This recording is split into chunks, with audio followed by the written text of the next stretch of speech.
Shalom, ibu-ibu, bapak-bapak, tante, om, kakak dan adik, dan semua yang ada di Indonesia. Shalom dari Florida. Kali ini saya akan membawakan berita Roh Kudus. Oke, ini bagian pertama ya. Nama dan kepribadian Roh Kudus. Kadang kita bertanya ya, Roh Kudus itu siapa sih? Apa hubungannya dengan Bapa yang ada di surga, dan apa hubungannya dengan Yesus Kristus? Kenapa jarang sekali kita ini orang-orang di gereja, bahkan pendeta-pendeta gereja sudah jarang sekali menyinggung nama Roh Kudus. Nama Roh Kudus muncul dalam Perjanjian Baru 93 kali. Dalam Kisah-Kisah Rasul sendiri disebutkan lebih dari 50 kali. Dan dalam Roma ke-8 ada 17 referensi tentang Roh Kudus. Nah, fakta ini dengan jelas membuktikan bahwa Roh Kudus menempati tempat yang sangat-sangat istimewa dan dalam dispensasi saat ini, yang sebenarnya adalah dispensasi pelayanan roh. Bisa dilihat di Korintus 2 bab 3 ayat 8. Dalam Injil kita melihat pelayanan Yesus. Dalam Kisah Para Rasul kita memiliki pelayanan Roh Kudus. Kita bisa baca dalam Kisah-Kisah Para Rasul, kita bisa melihat bagaimana Roh Kudus bekerja dan bagaimana Roh Kudus memulai. Apakah dia menerima kedudukan yang sama dalam gereja-gereja modern saat ini? Saya sudah membahas sebelumnya, hanya sedikit atau segelintir saja pendeta-pendeta zaman sekarang nih yang menyentuh atau membahas siapa Roh Kudus ini dan bagaimana kerja Roh Kudus. Seberapa banyak kita mendengar tentang pekerjaan gereja? Banyak pekerjaan gereja, pekerjaan penginjilan, pekerjaan misi, tapi sangat sedikit tentang pekerjaan roh. Nama Roh Kudus berhubungan dengan manusia yang sudah diselamatkan. Hanya orang-orang yang sudah diselamatkan yang mengenal Roh Kudus.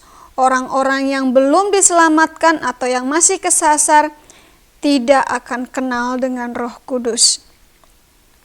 Dalam nama Bapa kita melihat nenek moyang kita yang telah mengembara menuju tanah Kanaan. Dalam nama Yesus kita melihat Dia sebagai juru selamat dan yang menyatukan, yang mendamaikan antara kita, umatnya, kepada Bapa yang di surga. Di dalam Roh Kudus kita melihat bagaimana roh kita ini hidup, bergerak, dan memiliki perasaan. Ada dalam Kisah Para Rasul 17 ayat 28. Roh Kudus itu seperti udara, kalau kita menguap ya, kita bernafas. Roh Kudus itu seperti udara yang kita hidup. Dia datang ke jiwa kita. Bukan hanya ke paru-paru ya, tapi ke jiwa kita. Dan tidak bisa digantikan dengan kedagingan kita. Roh Kudus menyediakan jiwa kita dengan jiwa dan roh yang ada dalam Yesus Kristus. Jadi kita ini dipenuhi oleh Roh Kudus. Roh Kudus sama yang ada di dalam Yesus Kristus selama Dia hidup. Jadi kekuatan yang ada dalam Yesus ada dalam kita. Kehebatan yang ada dalam Yesus ada dalam diri kita sekarang karena Roh Kudus. Bisa dilihat di Yezekiel 37 ayat 5-10. Nama Roh Kudus membawa serta gagasan, pemikiran tentang Roh yang kudus, yang suci, yang menggerakkan dan yang menghidupkan. Pada hari Pentakosta, nafas yang kuat ini turun seperti angin yang berhembus kencang, membawa atmosfer yang menguatkan jiwa dari kehadiran Tuhan. Di dalam dan di sekitar para murid, disciple yang menunggu. Ada pada Kisah Para Rasul bab 2, 1-4. Dia datang juga seperti napas harum dari suatu taman yang indah dan berbuah yang membuat kita merasakan kenyataan dari banyak hal yang belum terlihat. Dan melalui harapan, memuaskan setiap indera spiritual dalam kodrat baru dan memberikan hari-hari surga di bumi. Dalam terang ini, doa kerasulan Korintus 2 kedua bab 13 ayat 14 penuh dengan makna yang berarti, yang diberkati. Rahmat Tuhan kita, Yesus Kristus, yang terhina dan yang terbunuh. Cinta Tuhan, Bapa kita, yang memberikan pembenaran dan kehidupan. Persekutuan dengan Roh Kudus, persekutuan dengan Roh yang hidup, bersama Anda semua. Hak istimewa dan tanggung jawab dari keserupaan sangat diperlukan untuk persekutuan. Jadi kalau kita punya persekutuan, harus ada kesamaan. Suami istri kita bisa bersekutu karena ada kesamaan, saling menyayangi, saling mencintai. Saya cinta kamu, kamu cinta saya, ya kan? Begitu juga dalam organisasi, ada satu persekutuan, persamaan. Persekutuan apa yang memiliki terang dengan kegelapan? Atau Kristus dengan Belial? Tidak ada, karena tidak ada kesamaan. Nah, kita ini orang-orang yang sudah diselamatkan, yang dipenuhi dengan Roh Kudus, tidak ada hubungannya sama sekali dengan Belial, dengan kejahatan. Jadi kalau kita melakukan kejahatan, tidak ada kekudusan dalam diri kita. Camkan itu. Kalau kita ini orang-orang yang sudah diselamatkan masih juga melakukan pekerjaan-pekerjaan kotor, maka tidak ada Roh Kudus dalam diri kita. Karena yang bersih, yang kotor tidak bisa dicampur sama-sama. Harus dipisahkan. Tapi oleh Roh Kudus kita dijadikan seperti Bapa. Karena kita diubah menjadi gambar yang sama oleh Roh Tuhan. Korintus kedua bab 3 ayat 18 bisa dilihat ya. Dan demikianlah persekutuan kita dengan Bapa dan dengan anaknya Yesus Kristus. Yohanes pertama bab 1 ayat ketiga. Karena itu kehadiran Roh Kudus sama pentingnya dalam kehidupan rohani kita, seperti halnya udara yang kita hirup yang ada dalam fisik kita. Tanpa Roh Kudus, kita tidak bisa lagi bersukacita dalam kasih Tuhan. Sama seperti kita bisa bersukacita dalam kehangatan matahari tanpa menjadi medium atmosfer. Sepatah kata tentang kepribadian Roh Kudus. Roh Kudus adalah seseorang. Roh Kudus bukan benda mati, tapi dia adalah yang hidup, yang pada umumnya diyakini, tetapi yang paling tidak disadari kehadirannya. Ya, kita sering berdoa ya, berdoa kepada Yesus, kepada Bapa di surga. Tapi kapan kita mulai berbicara kepada Roh Kudus, berkomunikasi dengan Roh Kudus? Kita tidak menyadari kehadiran Roh Kudus. Padahal Roh Kudus itu adalah Roh yang menguatkan, Roh yang menghidupkan.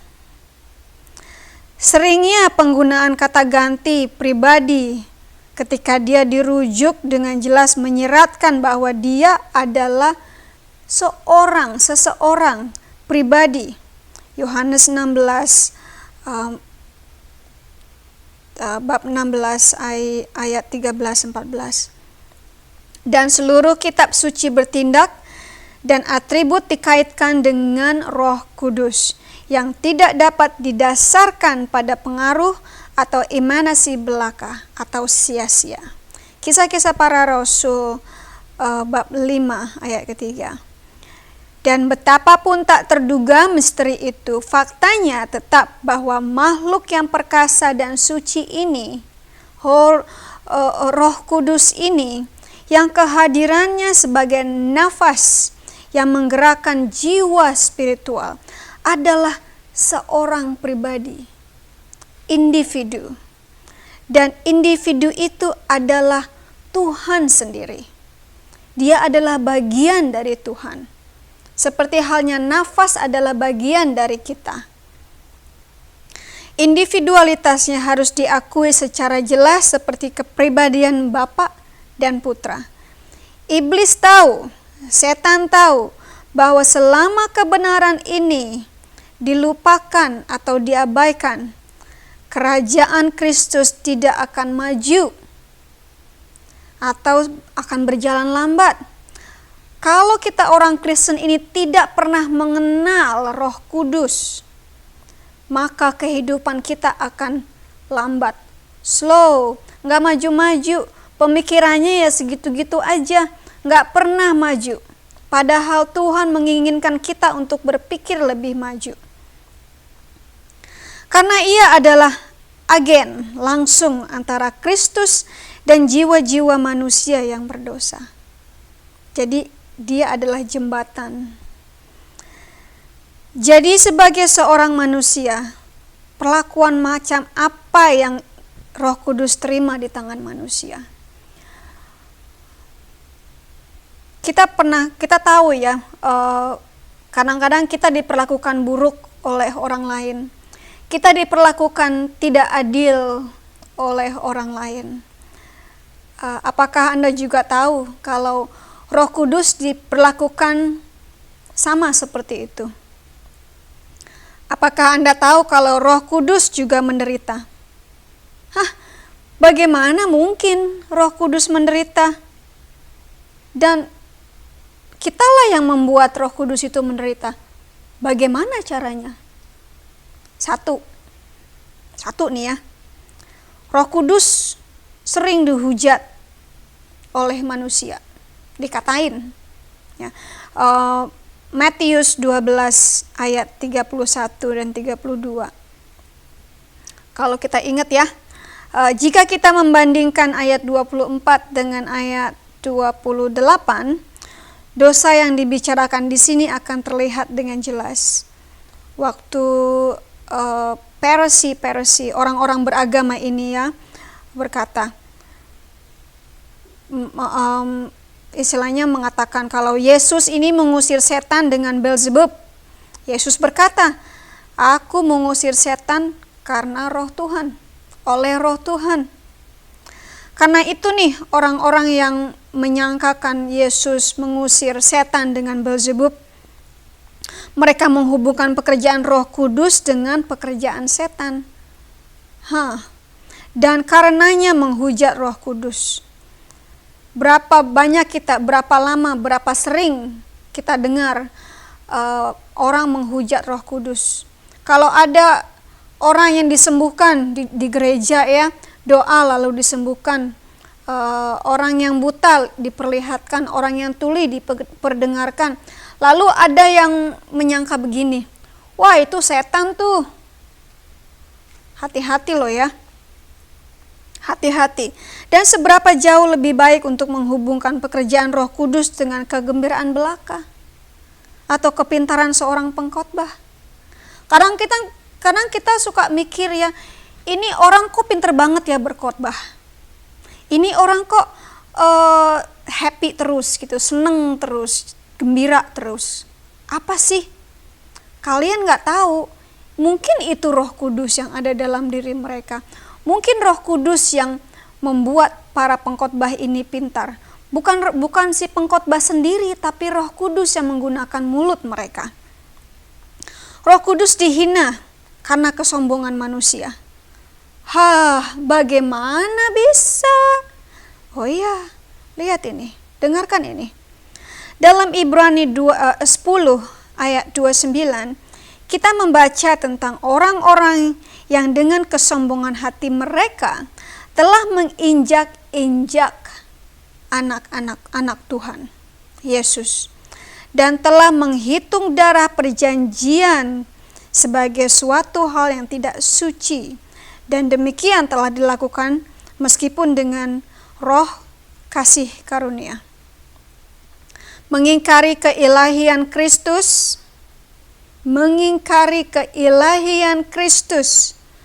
dan betapa berharganya darah Yesus berarti menghina kesaksian Roh Kudus dan menghinanya di wajah Bapa. Mereka yang melakukan tanpa darah harus melakukannya tanpa roh. Jadi ini orang-orang nih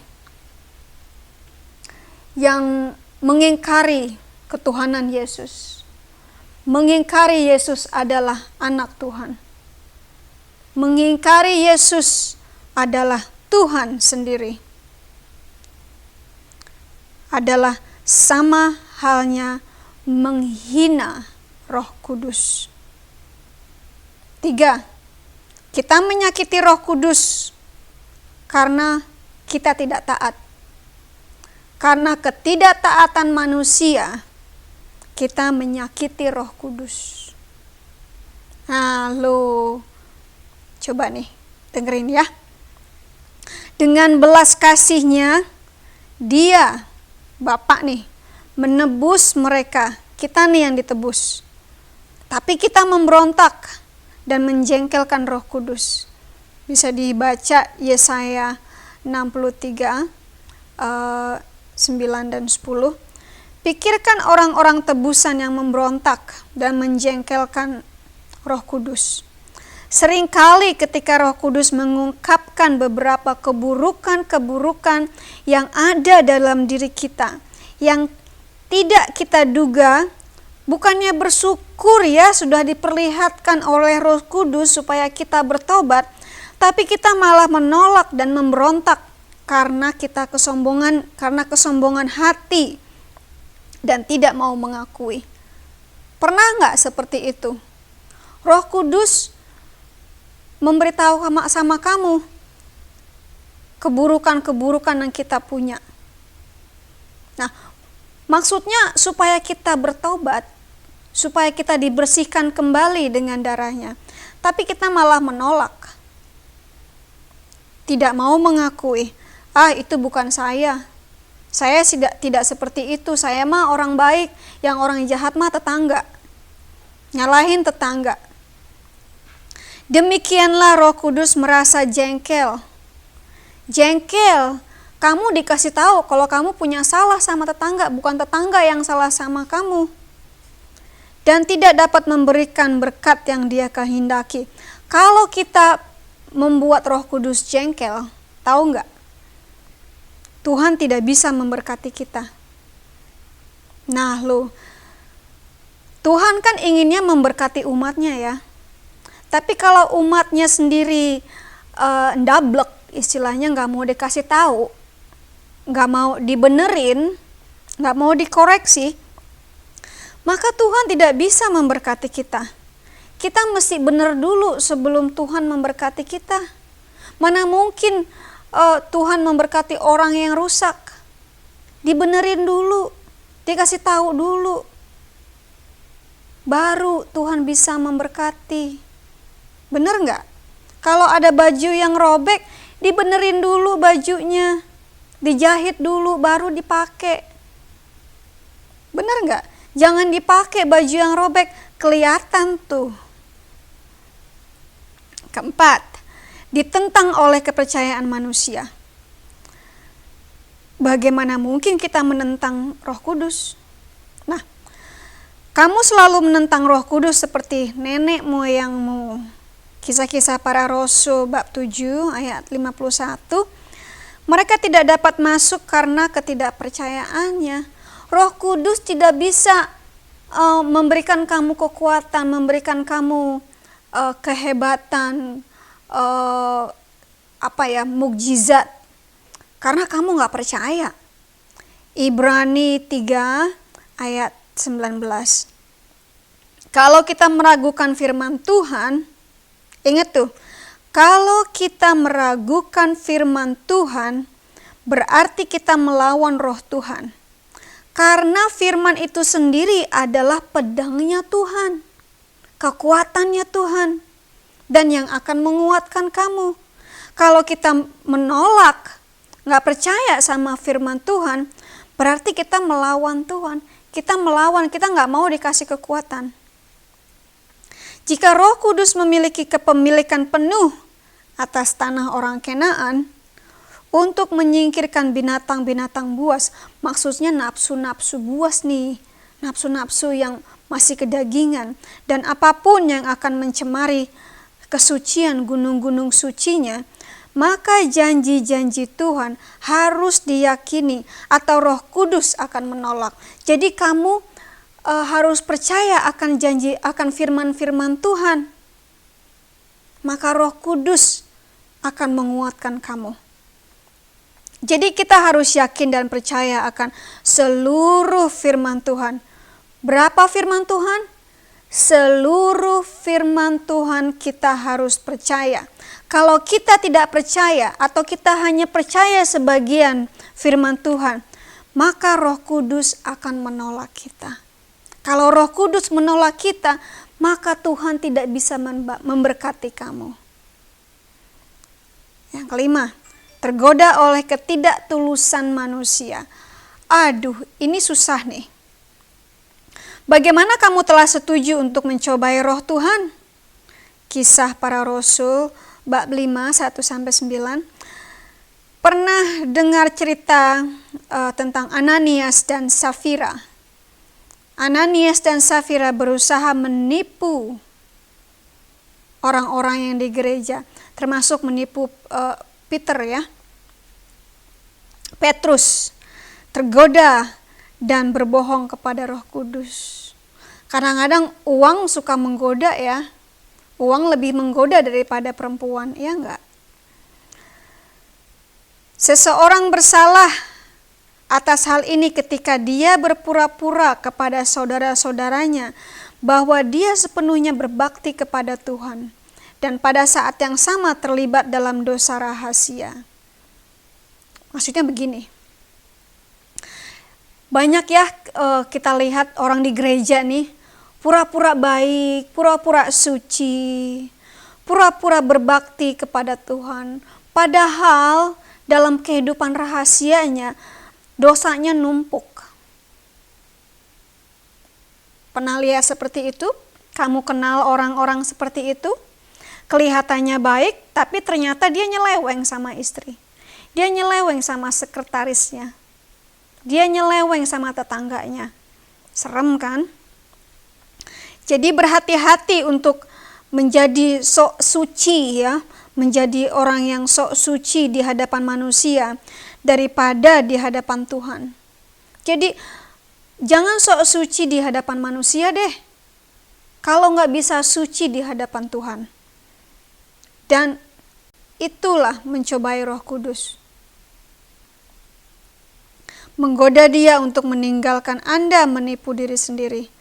Ciptakan hati yang bersih di dalam diriku. Kamu ini adalah rumah Roh Kudus. Jadi hatimu harus tetap bersih. Bersihkan hatimu agar rumah Tuhan bersih. Mazmur 51 ayat 10. Nomor 6. Roh Kudus dipadamkan dan dimatikan oleh prasangka manusia. Berprasangka. Jangan padamkan roh. Jangan menghina nubuat. Nah lo, kadang-kadang Tuhan mengirimkan seseorang ya untuk bernubuat untuk kita, misalnya mengirimkan messenger atau mengirimkan orang-orang untuk memberikan kabar dari Tuhan.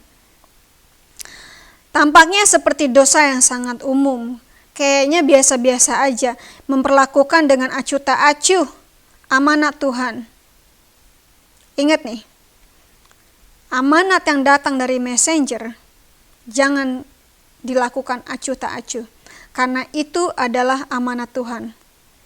Mungkin karena utusan tersebut ya, orang tersebut tidak seperti yang kita harapkan. Misalnya ini orang datang menginjilkan saya atau memberikan kabar ya, bicara soal Alkitab, kok miskin, kok jelek, kok bajunya nggak keru-keruan, kok bajunya nggak disetrika, kok nggak licin gitu loh. Padahal nih kita mengharapkan orang-orang pilihan Tuhan ini orang-orang yang ganteng, yang cantik, yang mulus, yang kinclong, yang pakai baju mahal, pakai dasi, pakai baju yang bagus. Tidak selalu seperti itu. Tidak selalu seperti itu. Karena mungkin ini prasangka seperti ini ya, prasangka rahasia ini yang sering kali merupakan hasil dari sekte-sekte atau aliran-aliran. Mungkin tidak diketahui oleh rekan-rekan kita yang lain, tapi hal itu diketahui dan dirasakan oleh Roh Kudus dan menggantung seperti selubung antara pengaruhnya dan jiwa kita. Banyak sekarang nih sekte-sekte rahasia yang mengatakan dari Tuhan, tapi sebenarnya tidak. Yang mengharuskan kita untuk berpakaian seperti ini, berpakaian seperti itu, tidak boleh seperti ini, tidak boleh seperti itu. Sedangkan Roh Kudus tidak mengatakan seperti itu. Nomor 7, membuat Roh Kudus berduka karena kesembronoan manusia. Jangan berduka karena roh. Nasihat hikmat ini terletak di antara dua yang lainnya. Biarlah komunikasimu menjadi baik untuk penggunaan pembinaan. Ayat ke-29 Efesus 4 ayat 29. Biarlah kepahitan dan perkataan jahat dienyahkan. Efesus 4:31. Seberapa sering roh berduka oleh percakapan orang Kristen yang seenak-enaknya dan tidak menguntungkan. Berduka karena Roh Kudus berduka karena dia tidak ingin mengajar kita untuk mendapat untung. Salah. Dia tidak bisa bergabung dalam pembicaraan yang tidak menguntungkan, apalagi dalam pembicaraan yang jahat. Roh Kudus tidak akan meremehkan kita. Lalu kenapa kita harus meremehkan diri sendiri? Lalu kenapa kita harus meremehkan diri sendiri? Coba pikirkan. Seberapa banyak seringnya kita meremehkan diri kita sendiri? Jaga setiap perkataan yang keluar dari mulut kita. Manusia yang dipenuhi dengan Roh Kudus adalah manusia yang hikmat dan yang menjaga setiap perkataan yang diucapkannya. Kadang kita suka ngobrol sama teman ya, atau kita suka ngobrol sama diri sendiri, suka ngomong begini, aduh kayaknya kita nggak bisa deh melakukan ini, aduh kita nggak bisa deh mencapai goal seperti ini, aduh kita nggak bisa deh, aduh saya nggak mungkin lah lulus kuliah, aduh saya mah orang bodoh, nggak mungkin lah saya bisa sekolah lagi. Kamu itu sudah meremehkan diri kamu sendiri, dan Roh Kudus tidak akan menyetujuinya. Kamu harus tahu siapa diri kamu dalam Yesus Kristus. Roh Kudus adalah roh yang membangun jiwa kamu. Karena dengan Tuhan kamu bisa melakukan apa saja yang tidak mungkin, yang mustahil. Ya, saya mah cuma lulusan SD ya. Ya, itu benar, kamu cuma lulusan SD, kamu cuma lulusan SMP mungkin ya. Tapi bersama Roh Kudus, kamu bisa sukses. Bersama Roh Kudus, kamu bisa mencapai cita-cita kamu. Jadi, jangan membuat Roh Kudus sedih, membuat Roh Kudus jengkel, membuat Roh Kudus marah. Karena Tuhan tidak bisa memberkati orang-orang yang seperti itu. Ini bagian pertama, mengenal Roh Kudus. Minggu depan kita akan mengenal bagian kedua tentang Roh Kudus. Semoga pesan ini bisa memberkati saudara. Dan semoga Roh Kudus bisa mencerahkan pengetahuan saudara dan mencerahkan apa yang Anda baca dalam Alkitab. Shalom and God bless you.